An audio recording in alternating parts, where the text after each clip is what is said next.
Assalamualaikum warahmatullahi wabarakatuh. Perkenalkan, nama saya Ferdian Saputra, NIM 22650012 dari kelas A Prodi Teknik Informatika. Pada video kali ini, saya akan mengerjakan tugas dari mata kuliah keamanan komputer, yaitu mereview materi kriptografi.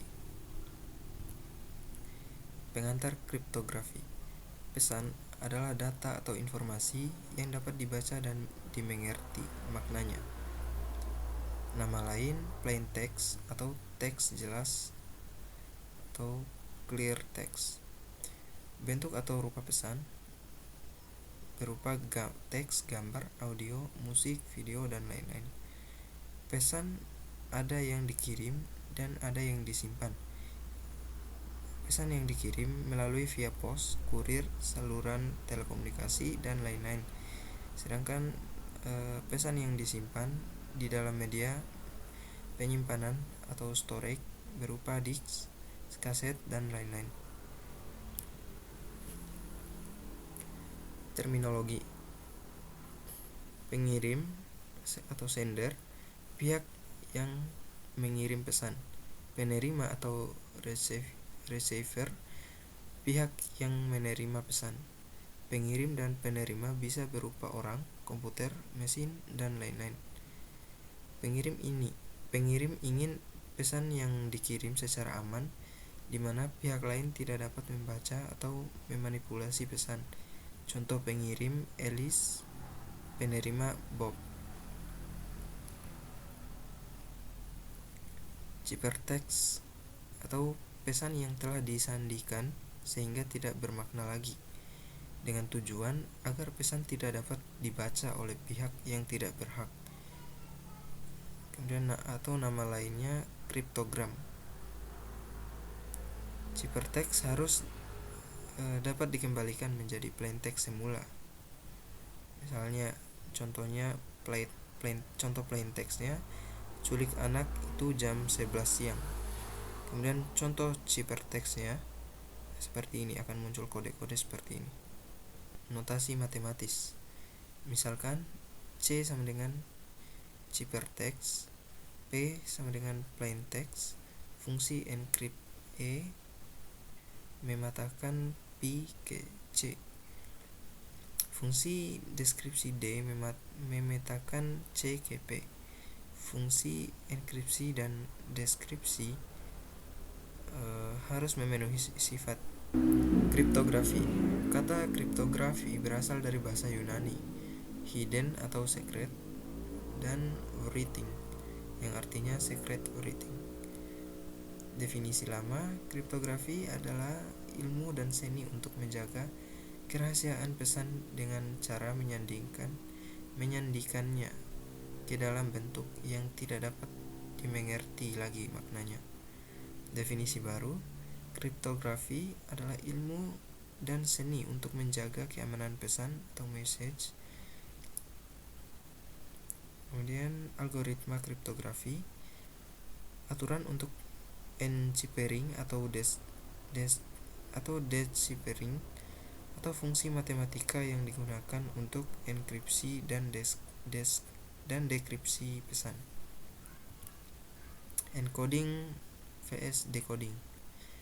Encoding merupakan transformasi dari plain text menjadi kode, sedangkan decoding merupakan transformasi kebalikan dari kode menjadi plain text.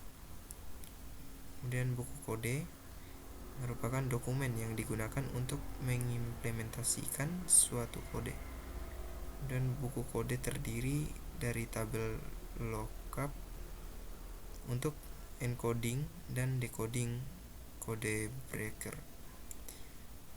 Orang yang memecahkan kode atau untuk menemukan plain text. Kriptologi merupakan studi mengenai kriptografi dan kriptanalisis. Persamaan kriptografer dan kriptanalis. Keduanya sama-sama menerjemahkan ciphertext menjadi plain text. Perbedaan kriptografer dan kriptanalis. Kriptografer bekerja atas legitimasi pengirim atau penerima pesan. Kriptanalis bekerja tanpa legitimasi pengirim atau penerima pesan. Sejarah kriptografi.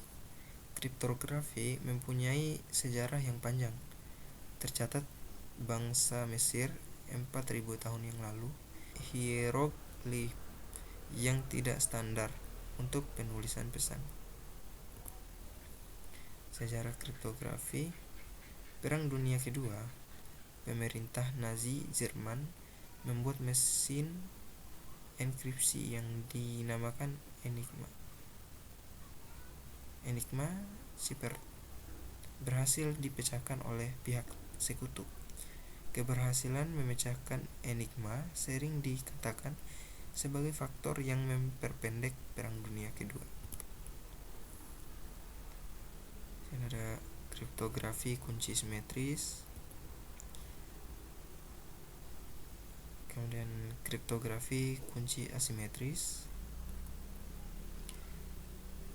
kemudian simetris vs asimetris, simetris key algoritma,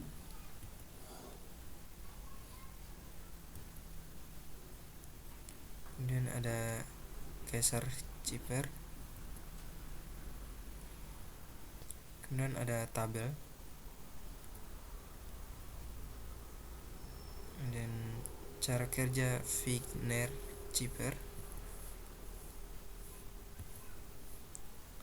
Nah, untuk contoh aplikasi simulasi Wigner Cipher menggunakan Visual Basic.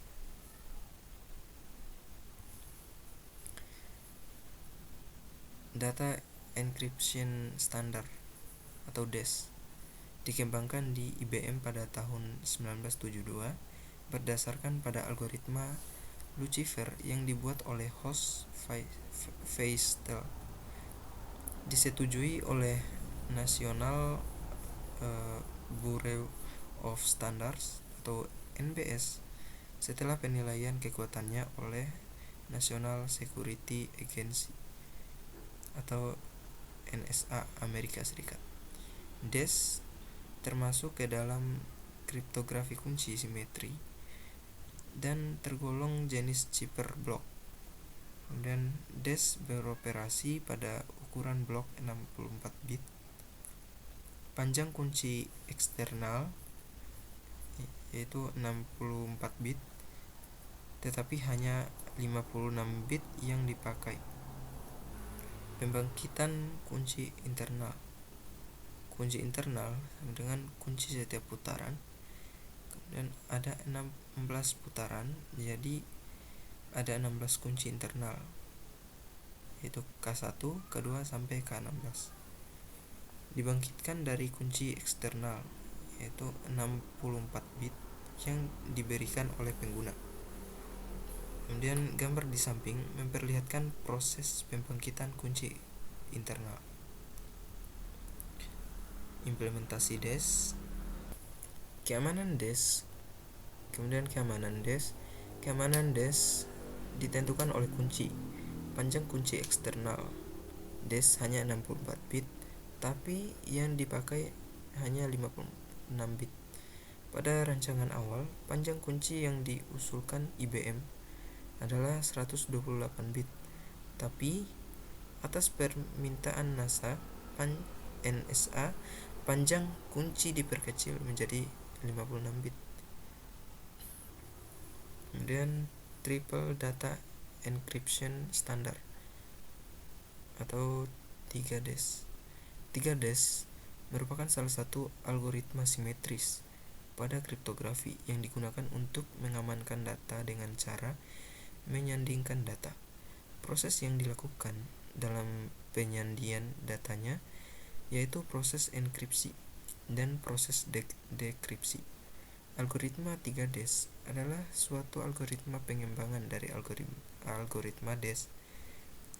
Perbedaan DES dengan 3DES terletak pada panjangnya kunci yang digunakan.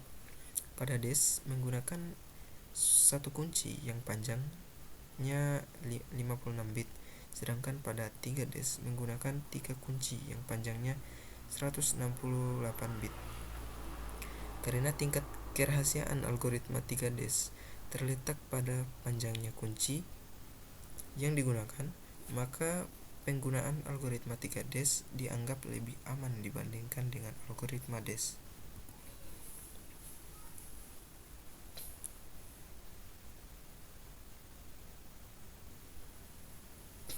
Ini merupakan simulasi dari algoritma 3DS.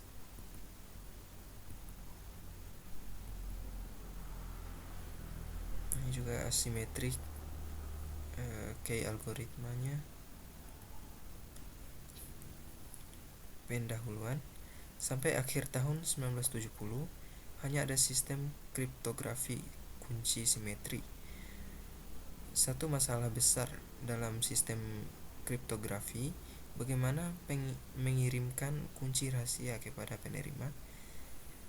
Mengirim kunci rahasia pada saluran publik atau telepon, internet, atau pos sangat tidak aman. Oleh karena itu, kunci harus dikirim melalui saluran kedua yang benar-benar aman. Saluran kedua tersebut umumnya lambat dan mahal. Ide kriptografi kunci simetri muncul pada tahun 1976. Makalah pertama perihal kriptografi kunci publik ditulis oleh D.V. Hellman di IEEE yang dengan judul makalahnya New Direction in Cryptography. Namun pada saat itu belum ditemukan algoritma kriptografi kunci simetri yang sesungguhnya. Dan ada konsep asimetrik algoritma. Kriptografi kunci asimetri disebut juga kriptografi kunci publik. Pada kriptografi kunci publik, masing-masing pengirim dan penerima mempunyai pasangan kunci, yaitu kunci publik dan kunci private. Konsep asimetri algoritma. Kriptografi kunci publik didasarkan pada fakta. Yang pertama, komputasi untuk enkripsi atau dekripsi pesan mudah dilakukan. Yang kedua, secara komputasi hampir tidak mungkin menurunkan kunci private bila diketahui kunci publik. Dan kriptografi kunci simetri vs kriptografi kunci publik. Kelebihan kriptografi kunci simetri: yang pertama, proses enkripsi atau dekripsi membutuhkan bantuan yang singkat. Yang kedua, ukuran kunci simetri relatif pendek. Yang ketiga, autentikasi pengiriman pesan langsung diketahui dari ciphertext yang diterima, karena kunci hanya diketahui oleh pengirim dan penerima saja. Kelemahan kriptografi kunci simetri: yang pertama, kunci simetri harus dikirim melalui saluran yang aman. Kedua, entitas yang berkomunikasi harus menjaga kerahasiaan kunci ini. Yang kedua, kunci harus sering diubah, mungkin pada setiap sesi komunikasi. Kelebihan kriptografi kunci publik: yang pertama, hanya kunci private yang perlu dijaga kerahasiaannya oleh setiap entitas yang berkomunikasi. Yang kedua, pasangan kunci publik atau kunci private tidak perlu diubah, bahkan dalam periode waktu yang panjang. Ketiga, dapat digunakan untuk mengamankan pengiriman kunci simetri. Keempat, beberapa algoritma kunci publik dapat digunakan untuk memberi tanda tangan digital pada pesan. Kelemahan kriptografi kunci publik: yang pertama, enkripsi dan dekripsi data umumnya lebih lambat daripada sistem simetri, karena enkripsi dan dekripsi menggunakan bilangan yang besar dan melibatkan operasi perpangkatan yang besar.